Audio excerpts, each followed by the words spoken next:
Okay, Vivian, this is your marcom work, and this is lecture 2, actually, which was really the first thing that you have to really do some work here. Exercise 1, applying the technology adoption model. This was fine, although you really left out an important thing. You put here product category, right? That's very important to say what the thing is. Believe it or not, there are a lot of companies that don't specify it very well. And you didn't either. You said for organizations and individuals who are involved in use of desktop publishing and want to improve all aspects of this process, robotics DTP, I'm waiting for the product category. You just went on with something else. Is a, and say what it is. Is it software? Is it hardware? Is it a combination? Is it a complete desktop publishing solution that includes both hardware and software, a program and the printing along with it, or what is it? You have to define it.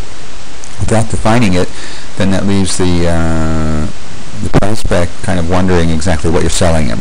Okay, and a lot of companies are actually guilty of this. You go browse around on the internet, and you'll find people offering solutions but not really specifying what that solution entails or what it is exactly. Is it software? Is it people helping you out? Is it service? Exactly what it is. And they sometimes purposely keep themselves ambiguous because they're not quite sure themselves, or they don't want people to know exactly what they're selling them. But it's normally not a good thing. Okay, so you want to say clearly what the product is, and that would be of interest to the innovator, because the innovators want to know what is this thing.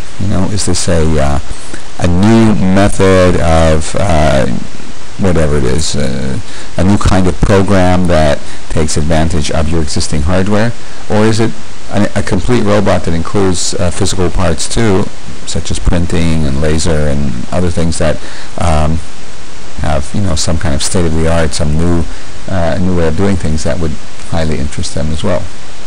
Okay, and then I just combined it with the rest of this stuff.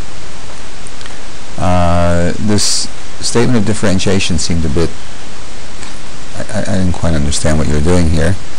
All the sentence kind of runs together. It's actually supposed to be 2 sentences, and because you made it all one, it was very difficult to read. So I separated it and took this part here and added it to the differentiation statement. So unlike the other DTP products available, this robotics DTP has a full set of tools. I think that's what you wanted to say. And will ensure you didn't specify what kind of tools they are, software, hardware, or whatever, but here at least you saw what they have, and that was okay. The rest of it's fine. Excellent. Okay, so basically it's okay, it's just you don't omit the product category. Okay, the marcom plan was quite good for the most part. I just highlighted here things that I thought were important, like the target market. You were very specific on. That's excellent. On the innovators, you weren't very specific when you were discussing strategies. You discussed they have to interest the innovators first, but you didn't say who these people were. And even later, when you got to the tactics, you specified who the visionaries and pragmatists were in terms of private schools and then public schools and all that. But I don't quite find where these innovators work in and who are these people. You didn't really say. I mean, who they are in a practical sense. You said in education institutions would include educators with a strong interest in using technology in education. Well, that's true. Okay, I guess that's what you mean by innovators. But you might want to be more specific that maybe these are people that, let's say, professors of education, in universities, people who are doing research in learning and cognition and this type of thing. That was a little bit more specific because, of course, in every organization there are always people who are interested in technology. Those are the innovators, but that's kind of just saying the same thing. But if you want to try to point to exactly who you should approach, where you're going to find these people, you didn't quite specify it as you did the others. Okay, that's all I mentioned here. Here you said these are elite private schools for the visionaries, etc. But again, for these guys, at least I couldn't find it. You said where we should go to interest them. Okay. You said ensuring that the innovators in the educational arena get this document. That's fine, but who are they? I think it's probably people that are doing research in education, or people on the university level who are actually going forward developing new ideas. Okay, the rest of it's excellent. Can I say this is really, really well done. Very well done. Okay, on to lecture 3. This was fine. Quite good. No problem with this at all.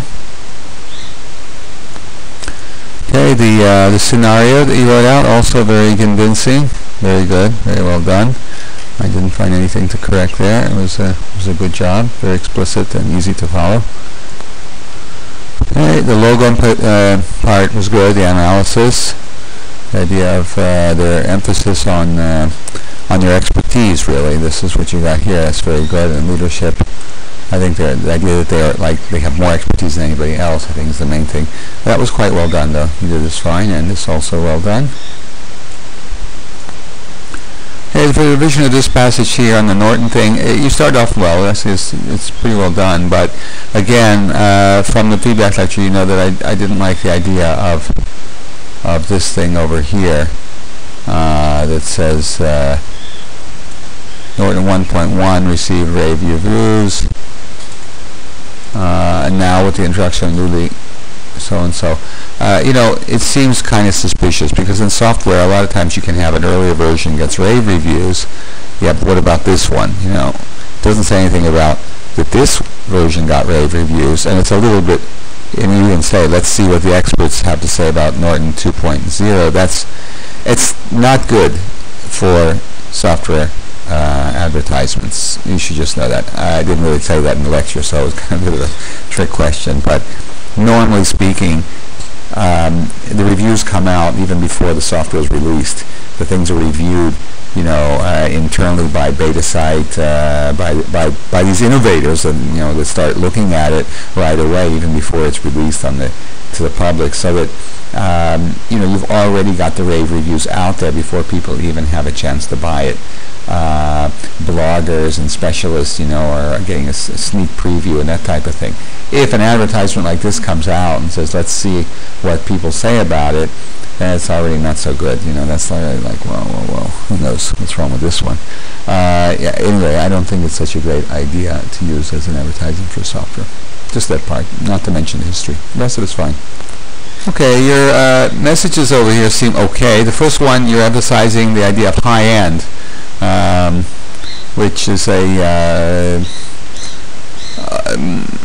okay, it's a message. I'm not sure if it's the best one, because a lot of people don't even know what concept maps are very much, and I'm not so sure if people would care whether a concept map could be high-end or low-end in this business, because they're fairly things that they're not that well, I think, appreciated by wider communities. It's not like, you can sell a word processor that's giving you high-end documentation or something like that already has a well-defined profession like technical writing or something like that, where they would use those, or high-end graphic tools for people who use graphic tools. But there are probably not that many people who actually use concept maps. You don't actually have a whole sector of the economy using concept maps. Therefore, the fact that it would be fresh or high-end, or just stom a concept map, probably wouldn't be much of a message that wouldn't really reverberate that much. But okay, but it's okay. I mean, it's your opinion. It's a message, and these are okay secondary messages. This one, I think you left out something here. CMaps is the concept mapping tool. You mean the with a capital THE, like the best one?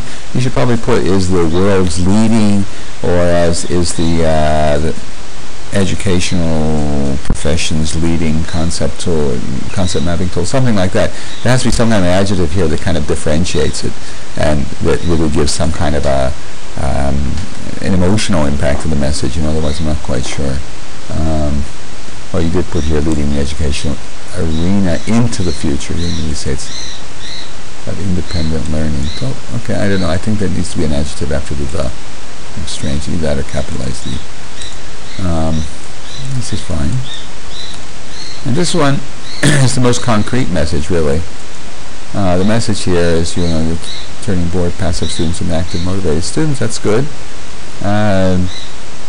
I think that's kind of a very specific kind of a message that maybe was better as a secondary message. If you go one higher up, you could say, in general, CMAP tools invigorates learning, or something a little more general, or will revolutionize the whole process of learning, making it more exciting and whatever. And then this would be kind of like one of the secondary messages, but that's basically it's just fine. Okay. So in general, you got the idea. This is good.